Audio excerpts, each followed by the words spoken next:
Assalamualaikum warahmatullahi wabarakatuh.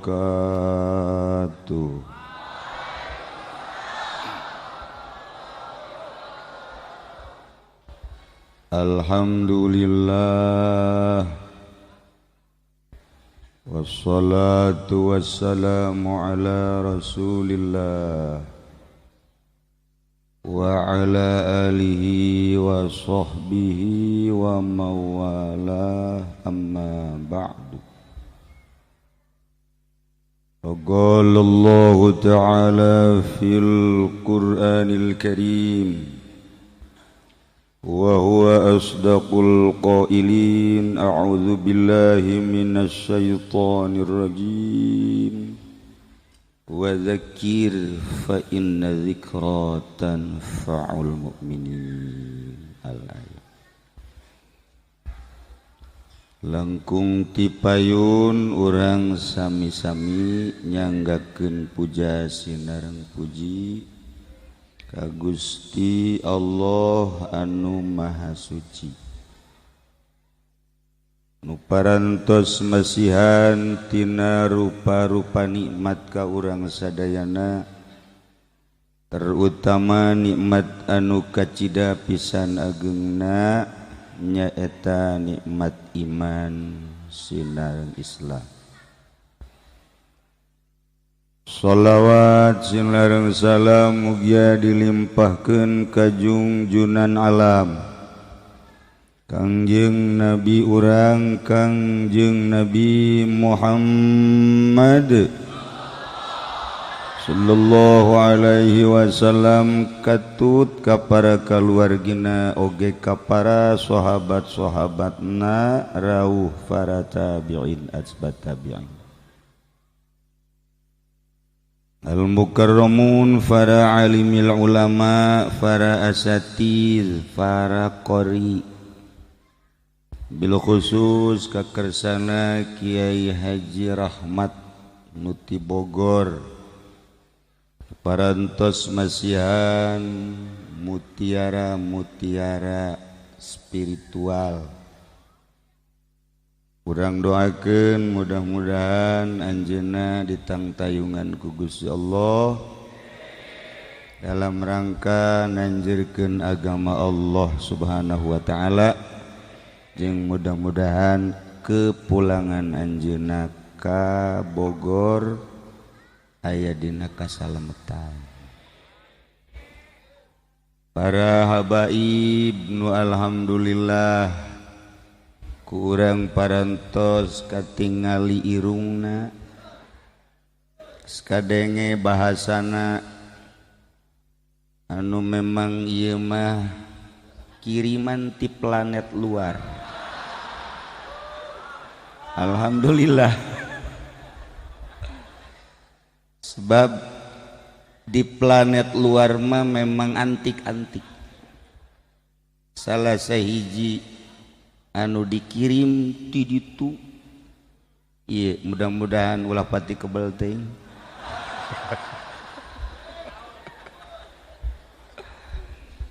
Nu jelas alhamdulillah asa regreg aya jelema-jelema nu modal kos kitu anu kurang teu pati diperhatikeun tapi nyanana nyolonong bae.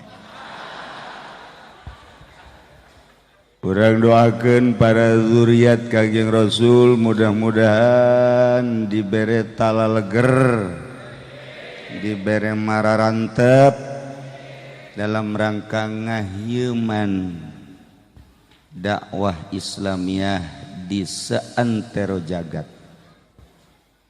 Para qori wabil khusus qori urang anu parantos teu asing deui, baik anu pertama anu kadua insyaallah aya hiji qori deui nu kuari geus siap ngan engke dipasangna jam 3 peuting.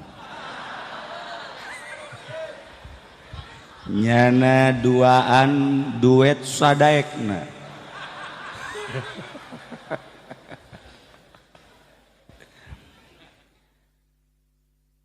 Ketua Panitia Penyelenggara PHBI anu alhamdulillah dina ieu kesekian kalina di dieu ngayakeun Rajaban dimulai letik ngagedean seperti iyalah. Para jamaah kaum muslimin wal muslimat rahimakumullah, kalayan inayah ti Gusti Allah, alhamdulillah urang dina malam tanggal 27 Rajab ieu dikersakeun ku Gusti Allah kumpul di dieu mengenang kejadian anu terjadi terhadap junjunan alam Kangjeng Nabi urang Kangjeng Nabi Muhammad sallallahu alaihi wasallam dipanggil kuno bogana. Lamun urang nyaritakeun tentang raja Jokowi belusukan raja urang di Jakarta, Ahok raja Jakarta, Tangerang Zaki raja Tangerang, Cilongok Sukamantri Nana raja Sukamantri. Urang ningali negara-negara lain, di Amerika Obama raja, kemudian Saudi Arabia aya raja, Yaman, Irak, Iran, Turki jeung berbagai negara ngabogaan raja. Tetapi aya Malikal Mulki tu'til mulka man tasya wa tanzi'ul mulka mimman tasya. Raja di raja ialah Allah Subhanahu wa ta'ala. Allah ngadamel bumi 7 lapis, Allah ngadamel langit 7 lapis. Raja mana nu bisa nyeun langit? Raja mana nu bisa nyeun bumi? Sehebat teknik Jepang moal bisa nyeun taneuh acan. Segagah Amerika moal mampu nyeun awan-awan acan. Ternyata raja hanya sementara tapi adigunana pohara. Lamun urang raja kuari okos nu moal malodar, nu moal parae, padahal mah ayat Raja Malikal Mulki. Qulillahumma malikal mulki tutil mulka man tasya wa tanzi'ul mulka mimman tasya wa tu'izzu man tasya wa tudhillu man tasya biyadikal khair innaka ala kulli syai'in godir. Jadi jelema nang raja di raja, jadi raja nang raja di raja. Allah isuk pageto turun jadi raja kuga raja maharaja, kemudian nyana engke paeh ku raja di raja. Geus Allah maha kawasa atuh janu nyieun langit jeung nyieun bumi. Lamun urang nyaritakeun bumi 7 lapis, urang nyaritakeun langit 7 lapis. Tinggal ahli-ahli tafsir nyaritakeun tentang lapisan bumi. Apakah lapisan tersebut nempel apa renggang? Urang mun nyaritakeun nempel sok aju ngerenyed. Nyaritakeun renggang kitu keneh aya bae tanu renggang-renggang. Ieu keur carita bumi. Persilahkan ke ahli tafsir tentang langit lapisanana. Ti langit ka hiji, langit ka dua, langit ka tilu, langit ka opat, langit ka lima, langit ka genep sampai ka 7. Rapet apakah renggang? Hanya Kangjeng nu apal, hanya Kangjeng nu uninga. Maka supaya jelas tentang bumi, supaya jelas tentang langit. Cek Gusti Allah aing nyeun seorang hamba anu moal aya papadana, mulyana moal aya papadana, agungna moal aya hinggana, moal aya bae di alam dunia modal kos kitu ngaranna kakasih aing Muhammad. Muhammad ku aing endek didatangkeun ka aing. Cek Allah. Endek titah silaturahmi. Maksudna kunaon? Maksudna titah nungtun umat. Titah mere nyaho ka umat supaya umat nyahoeun bahwa aya Malikal Mulki, supaya manusia saantero di dunia supaya nyahoeun nu nyieun langit jeung nyieun bumi teh aing cak Allah, supaya engke nyampaikeun nu ngaran kakasih aing Muhammad ka seluruh umat bahwa langit teh aya nu nyieun, bumi teh aya nu nyieun. Ku aing dipanggil heula abeh nyahoeun alamatna. Jibril, coba turun sakedeung. Mangga Gusti. Jemput Muhammad, ulah salah ke rojak deui.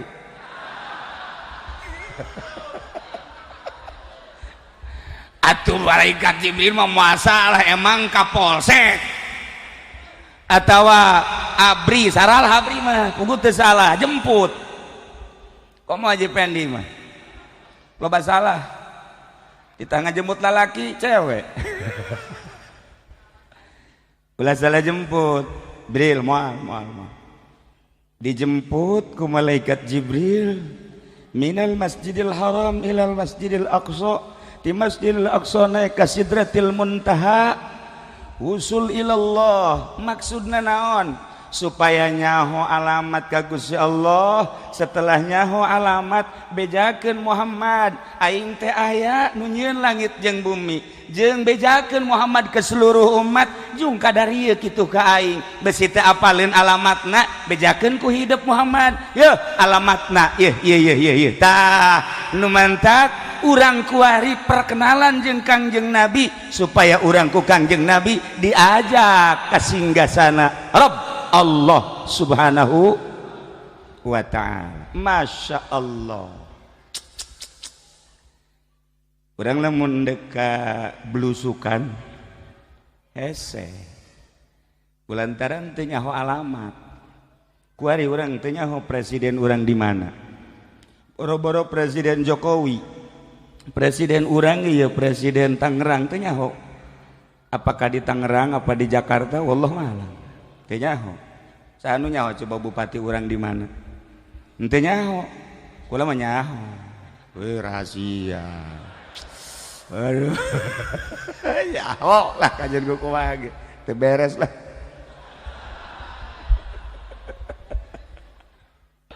Ya wakilna ya sekda. Mantep.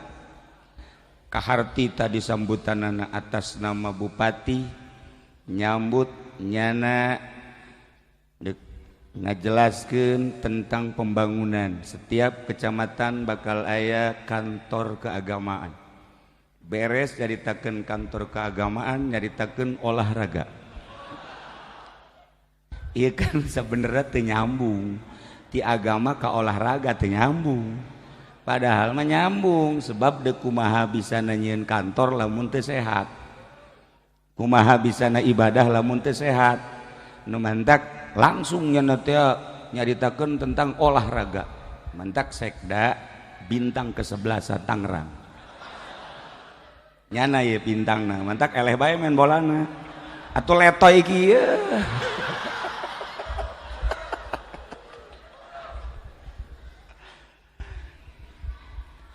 Lamun urang nyaritakeun jemputan Kangjeng Nabi minal Masjidil Haram ilal Masjidil Aqsa sabaraha jarakna. Di Masjidil Aqsa ka Sidratil Muntaha sabaraha jarakna. Tetapi kunaon sakicep datang. Ya Allah ya Rabb. Sedangkan jarak bumi matahari bae 1.500 juta kilometer. Cahaya matahari nyorot ka urang eta teh lamun hayang nyaho kecepatanana 300.000 per detik. Ente lamun nyaritakeun tentang cahaya matahari nu nyorot ka urang per detik, kecepatan matahari 300.000, Masya Allah, 300.000 kilometer kecepatanana per detik. Lamun 12 jam kalikeun cepat sabar. Ya Allah ya Rabb, ketinggian 1.000, 100, 500, 150 juta ketinggian matahari ke bumi kuari. Antara kecepatan matahari anu nyorot ka urang jeung ketinggian anak, berarti kan ketika urang leuleuh ka panon poe geus ka mana, cahayana panon poe geus ka mana, kecepatanana luar biasa. Dihitunglah oleh astronomi ahli palak nu mantak di ilmu palak, ulah disangka ilmu palak teh sembarangan. Sanajan jago kumaha ge ilmu palak aya di Quran, ketika salah batur salahkeun. Ja aya perhitungan anak atau kecepatan ketinggian anak ya urang teu kudu make jeung aturan kafir bae, kadang pleset aturan kafir, banggakeun aturan Islam. Kurang kumaha ulama jago ilmu palak, matak laon tuturkeun ilmu palak ulama, ulah nuturkeun sang kafir bae, sang kafir blon meleset sia we salah bae. Urang kuari tertegun ku urusan kecanggihan kafir, padahal lamun urang menelusuri keaslian tetap Al-Quranul Karim. Para jamaah kaum muslimin wal muslimat rahimakumullah, Kangjeng Nabi dijemput samemeh dijemput dieusian heula galbuna ku ilmu, ku hilim, ku hikmah. Bersihan make cai Zam-Zam, geus dibersihan di esian, di dieu dibelekna, dina liang handapeun tenggorokan, datang ke handapeun bujal. Urang lamun nyaritakeun handapeun bujal, urang pada urang lalaki oh masalah. Tapi ketika orang nyaritakeun handapeun bujal si eta rada lain deui rarasaan, asana getek. Siapa sok ka mana bae, bukakeun belek bersihan beres eusian ilmu, hilim, hikmah. Ya Allah ya Karim, Masya Allah. Rapatkeun deui, tumpakeun kana borok, diberangkatkeun minal Masjidil Haram ilal Masjidil Aqsa sakicep. Di Masjidil Aqsa ka Sidratil Muntaha sakicep. Di Sidratil Muntaha turun ka Masjidil Aqsa deui sakicep. Di Masjidil Aqsa balik deui ka Masjidil Haram sakicep. Jumlah 4 kicep. Ya Allah, lalakon nu sakitu jauhna tapi ngan sakadar 4 kicep. Ku hebat amat sih ya, lantaran Kangjeng Nabi na geus dieusian ku ilmu, geus dieusian ku hilim, geus dieusian ku hikmah. Lamun dieusian ku ilmu doang bakal adigung jelema. Sok eusian geura ku ilmu fikih bakal sok, eusian geura ku berbagai ilmu tafsir bakal sok, esian geraku ilmu alat bakal sok. Eta cacak-cacak ilmu pesantren, komo bangsa ilmu di luar pesantren, ilmu formal, cara sekda, wo sok, polisi sok, abri belah dituan sok 2 kilo, presiden sok, moal bisa henteu sok lantaran ngan sakadar dieusian ku ilmu. Nilai jelema nu teu boga ilmu leutik kabeh ge, samarukna sekda nilai jelema teu leutik ya di bawah aing kabeh ge, kecuali nyala berhadapan jeung bupati kakarak hampura kakarak berhadapan jeung camat mat kemana sia mat komo hansip mat leutik cak sekda sebab naon ngan ilmu eusina nu mantak presiden asa aing ge bogana ngan ilmu doang nu mantak gubernur asa aing ge bogana ngan ilmu doang nu mantak bupati asa aing doang hei kerajaan aing satungtung aing jadi raja awas sia ku aing ulah macem-macem sia aing tembak sia ku aing sebab boga ilmu doang lamun teu dieusian ku hilim moal beres sedangkeun mana aya bupati dieusian ku hilim mana aya sekda boga hilim kuari nya make kopeah ge batu kuari isuk mah di nelayan sarua bae eueuh hilim lain di sekda ieu sama kumaha sih jadi itu Palembang aslina orang Tangerang keur carita boro-boro sekda boro-boro bupati kiai ngan boga ilmu takabur teu boga hilim mah mantak Kangjeng Nabi dieusian ku hilim sekda nu mantak ka dieu teh maksudna mah hayang dieusian ku hilim pacamat ka dieu teh hayang dieusian ku hilim coba kiai pangeusieankeun ieu hilim kos kumaha oh hilim itu aya hilman eueuh aya hilman mah aya hilim mah eueuh hilim mah belah ditueun sabar ngaranna hilim panjang mun dicaritakeun malah jadi orang sabar hebat belah ditueun sabar ngaranna hilim Masya Allah karim sabar teh mun urang dibere muriang sabar cuman aya kataha sabar ditahan tapi lamun hilim nikmat urang teh kuari boga kabogoh kemudian kabogoh urang mutuskeun urang diputuskeun ku kabogoh urang sabar jages ngaji pan urang wasobrun jamil sabar geus lah pokona mah geus aya gerak Allah kajen ku kumaha ge sabar nyeri mah nyeri ngan ditahan sabar tapi hilim mah nikmat eta hilim tadi batak lamun urang carita hilim eueuh deui iwati para wali-wali Allah jak kiai ge boga hilim teh carang lamun kiai bae carang boga hilim atuh komo meureunanan pamarentah mah komo pedagang mah kiai bae nu boga hilim hese jasa mentak aya hiji raja nyana resepna nembak kaleuweung jeung asistenna ieu ahli Allah hilim baheula mah asisten teh ahli Allah penasehat raja ngomong asisten nu paling bagus bahasa naon bahasa nu paling bagus mah khair artina khair bagus jadi naon bae bagus naon bae geus raja bagus bae nu resep bagus nu resep bagus eta adalah pelajaran nu paling antik jeung paling unik salah sahiji pelajaran hilim adalah khair naon bae khair wah bagus aya bawahanana nya hormat kanana khair aya bawahanana teu pati ngahormat khair aya bawahanana rada ngalunjak tetep sia khair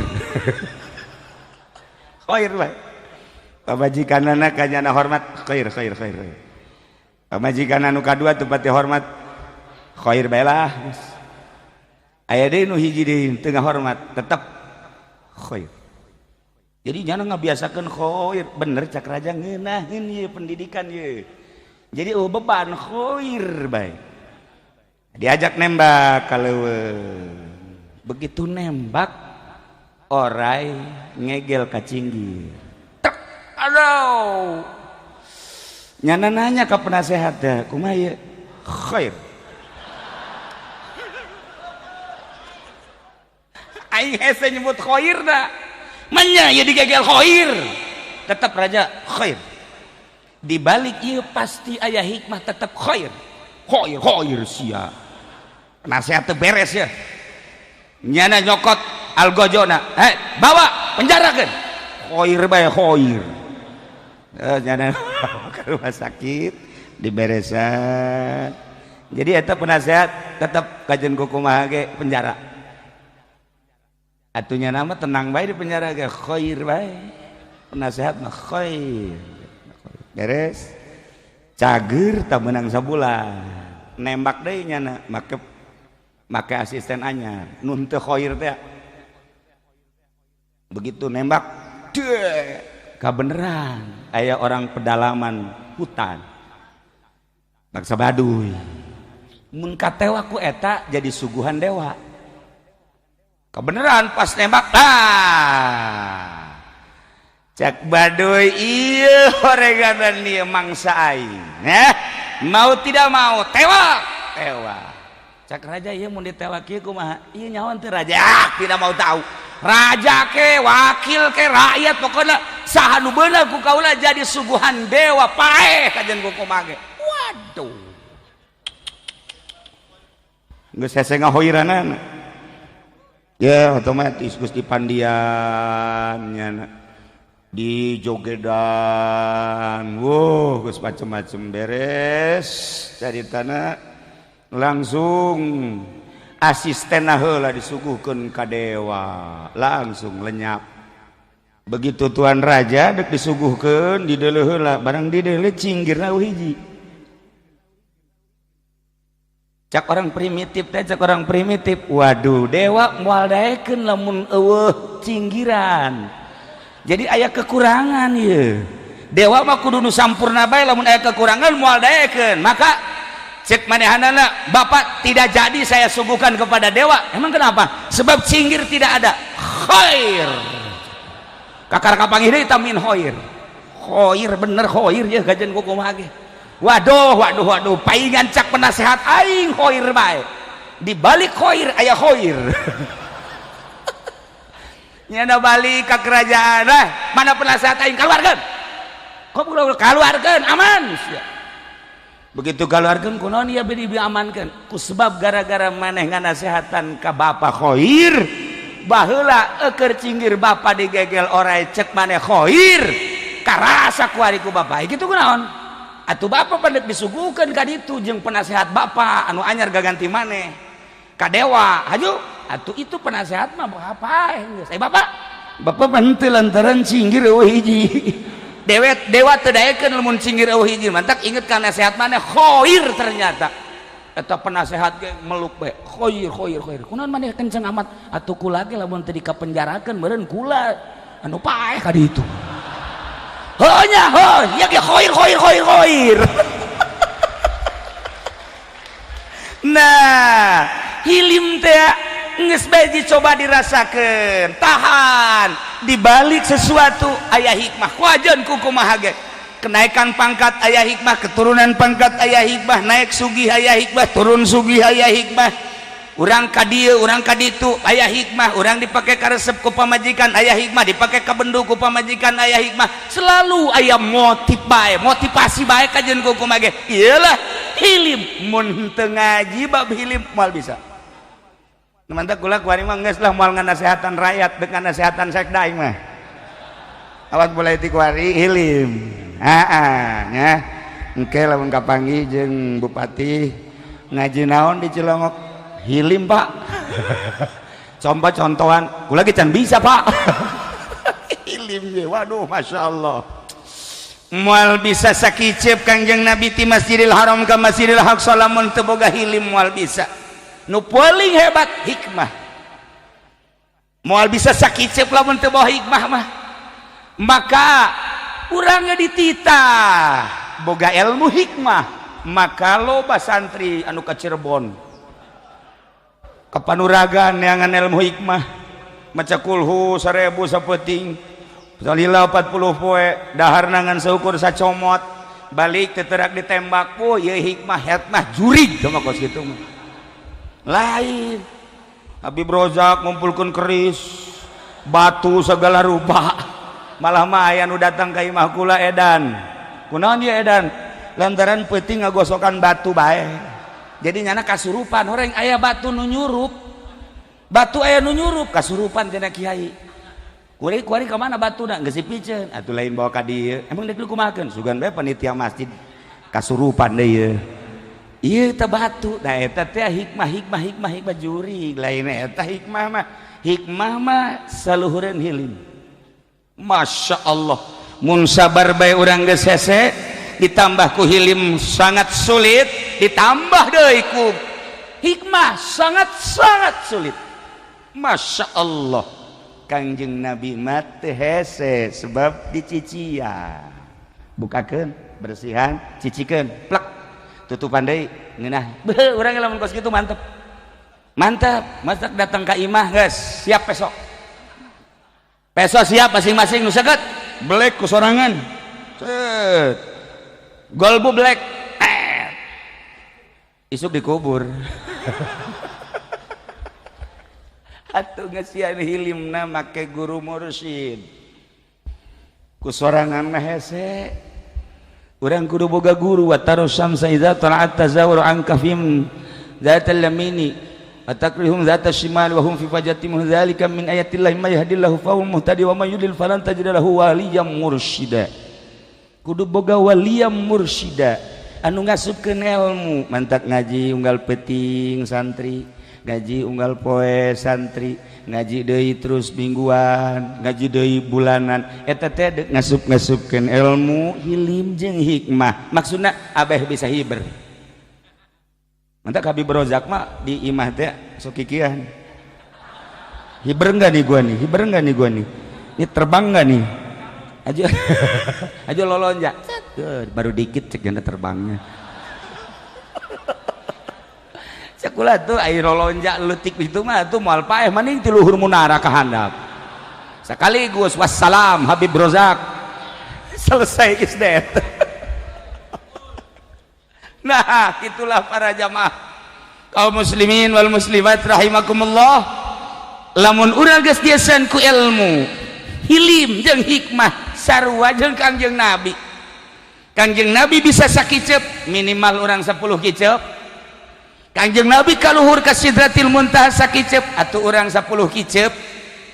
Bisa nu mantak dipertanyakeun apakah bisa semacam Kangjeng Nabi Isra Mi'raj? Apakah ada umat lain, hamba lain anu bisa sakicep cara Kangjeng Nabi? Aya diabadikeun dina Al-Qur'an. Lamun Kangjeng Nabi diabadikeun di ayat subhanallazi asra bi 'abdihi lailan minal masjidil haram ilal masjidil aqsa, urang ningali cerita kisah Kangjeng Nabi Sulaiman alaihi salam ketika mindahkeun singgasana seorang ratu Bilqis anu aya di negeri Saba dipindahkeun ka negeri Yerusalem. Kangjeng Nabi Sulaiman merintahkeun saha nu paling jitu? Setan. Tetap sapoe, jin tetap berjam-jam. Aya seorang hamba Allah anu henteu kacaritakeun, henteu kadengekeun, hanya hamba anu rudin, hamba anu biasa, Asip ngaranna. Jadi orang Asep. Ya Asip. Nyana siap mindahkeun. Kumaha cek Kangjeng Nabi Sulaiman kesiapan maneh? Abdi siap mindahkeun singgasana Raja Bilqis ti Saba Yaman ka dieu ke Yerusalem. Sakumaha? Tuan beunta kicep memeh beunta geus aya di dieu. Woi mantep. Leuwih ti mantep tah mah mantap sekali. Jogja tah mah mantap sekali, wah enak sekali. Dicoba, coba, menyeman, bener baik. Kangjeng Nabi Sulaiman bentak, perem, bentak deui geus aya di dieu. Masya Allah, diabadikeun dina Al-Qur'anul Karim. Eta nu diabadikeun dina Al-Qur'an teh lain jelema laletik, nu ku urang kuari kasaksian bae ge nu hiber. Nu urang kuari jaho Syekh Mansur Buyut Mansur ti Mekah ka Banten sakicep. Kiai Khalil Bangkalan ti Mekah ka Madura sakicep. Nu ku urang di Zarahan Syekh Abdul Muhib Pamijahan ti Mekah ka dieu ka Tasikmalaya sakicep. Ya Allah ya Rabbi, marukan kumaha? Lamun urang geus dieusian ilmu, hilim, hikmah, maka sarua urang bisa datang ke Allah. Tinggal neangan ilmuna ye hayang kos kitu apa aya ye di SMP aya we SMA di kuliah. Di mana atuh ayana? Di mana teh ilmu kos kitu ayana? Lamun ente bisa hiber endek ka mana maksud coba ayo. Coba kira-kira lamun bisa hiber dek ka marana. Dek nanya panitia aing mah Rusdi sia mun bisa hiber dek ka mana Rusdi? Bali belon deh coba. Atuh ka Bali mah teman neleping-ping. Wah, teu beres. Begitulah para jamaah. Nu mantek kembali deui ka diri urang. Urang endek henteu ka Allah, tanya awak urang. Kesiapan urang dek ka Allah datang ka mana? Sehingga urang endek henteu ka sorga, tanya awak urang. Ketika urang nanya ka awak urang sia endek ka sorga apa endek kesiapanana datang ka mana? Ketika henteu siap dek ka sorga berarti sia dek ka neraka, siap henteu sia ka neraka. Aya di diri urang. Ulah neangan jauh-jauh. Aku saya jelema kukulintingan wali ya. Katukang kaharep kapanggih ku santrina mama ieu katukang kaharep naon loba omong aya geur teangan naon nu diteangan kunci leungit kunci leungit neangan muridna kulantaran teu kapanggih bae penggede ge nareangan kabeh mun kuari mah polisi abri ilu nareangan ya sekda neangan lah deh neangan suka kaler ka kidul ka wetan ka kulon nyanana kieu kapanggih henteu geus sapoe dua poe diteangan kunci teu kapanggih ditanya mama ieu nu leungit kunci naon sagala rupa aya di dinya sabendel cakna leungit kabeh kunci atuh mama ieu kumaha bisa leungit kieu nya eta teangan deui teu kapanggih kulantaran teu kapanggih bae ditanya nu bener mama leungitna di mana leungitna di jero imah apa nih teangan di luar di jero imah mah poek cek dina aya di luar mah caang sugan bae adi nu caang bloon cenah mama tah aya leungit di jero imah di teangan di luar itu mah kapanggih-panggih cak mama pugu sia nu bloon aing teh deuk nyapertikeun kebloonan sia teh boga kunci di jero hate kunaon atuh eta kunci di jero hate kunci naon bae ge aya kunci Allah aya kunci surga aya kunci neraka aya kunci sugih aya tah lamun ngadenga sugih coba kunci susah aya kunci naon bae ge aya di jero hate kunaon haju sia neangan di luareun hate bloon mama teh sia nu bloon jiheu nya urang bloon ka lain mama sian bloon goblok aing mah nyontoan doang tuh jadi emang ai jeung wali mah hese okos tu salah tapi bener mantak lamun tingkah hiji jelema ahli Allah sing hade mandal tadi Indonesia Raya eta kan kos tu bloon sabenerna mah bloon asli